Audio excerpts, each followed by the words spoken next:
আজকে 4 বার আসছে, সমস্ত পয়সা করে দেওয়া আছে, গত বছর কলেজে এই পয়সা দেয়নি। এইটা আজকে করতে বলো,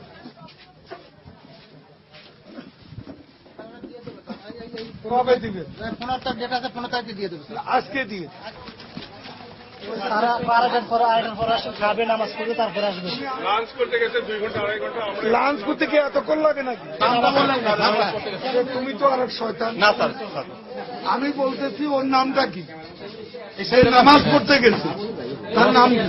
নামাজ পড়তে গেছে জরুরি স্যার। আমি 12টার থেকে এই কাউন্টারে দাঁড়ায় আছি, সমস্ত কাজ করে আছি, খালি এই একটা জন্য। তখন থেকে লাঞ্চে থাকে, এই টেবিলে আমি দেখছি না। 3 বছর অনেক অকাম, এখানে দালাল লাগিয়ে মানুষকে কষ্ট দেয়। নামাজ পড়তে কতক্ষণ লাগাচ্ছে? ভাগছে কোথাও তা কোনো কাজে গেছে। আর এখানে দালাল লাগিয়ে টাকা পয়সা নেওয়ার পথ বন্ধ করতে হবে চেয়ারম্যান সাহেব।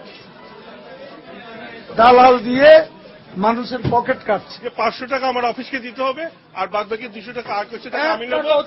আমি অ্যাকশন নিচ্ছি।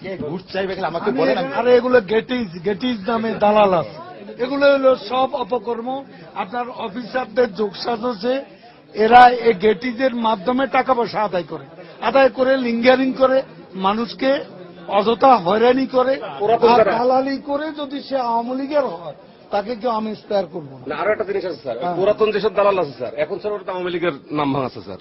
আওয়ামী লীগ মানে এখন বিএনপি ছিল, আওয়ামী লীগ হয়ে গেছে। দালালদের না ধরে দালাল যারা তৈরি করছে তাদেরকে আমার মনে হয় আমাকে এখানে সবাই জড়িত, যারা এখানে যে কর্মচারী কর্মকর্তা আছে সবাই তাদের প্রয়োজনে দালালদেরকে ব্যবহার করছে স্যার। কারা কারা দালালি করে এদের খোঁজ খবর নেন। ঘুষ দিলে গাড়ির ফিটনেসের জন্য গাড়ি এখানে বিআরটিএতে আনতে হয় না, কোনো ইন্সপেকশন ছাড়াই সেটা ফিটনেস সার্টিফিকেট দিয়ে দেওয়া হয়। তো ও কতদিন উনি বলছে স্যার আপনাকে আরো 2 বছর করতে হবে, উনি বলছে উনি।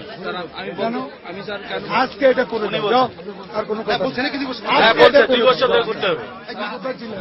আমরা নামাজে গেছিলাম স্যার। ঠিক আছে, দালাল কজন আছে তোমার সঙ্গে? কেউ নাই স্যার। নাই না, একজন ডেলি কত কামাও?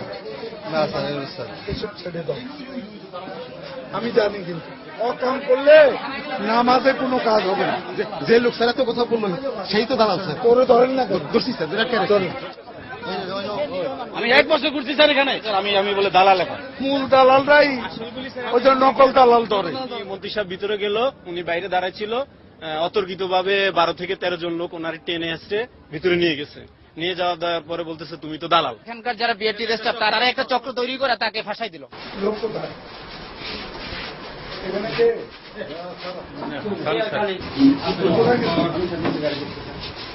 দালালরা কত দেয় তোমার? তারা আমার কোনো ক্রেডিট নেই। সেটা তো আমি জানি, সব খবরদার এগুলার করে। দেশের মানুষের পকেট অপকর্ম কথা দিচ্ছ আমাকে, ঠিক আছে? তাহলে কিন্তু আমি একদম চাকরি থেকে টার্মিনেট করার ব্যবস্থা। আমি কিন্তু সবার ব্যাপারে খবর নিচ্ছি। আমার কাছে প্রতিদিন কমপ্লেন হচ্ছে, এখন মোবাইল ফোন। আমার কাজ দেখেন, আমি কথা বলবো না। আমি অ্যাকশনে আসি, অ্যাকশনে থাকতে দিই।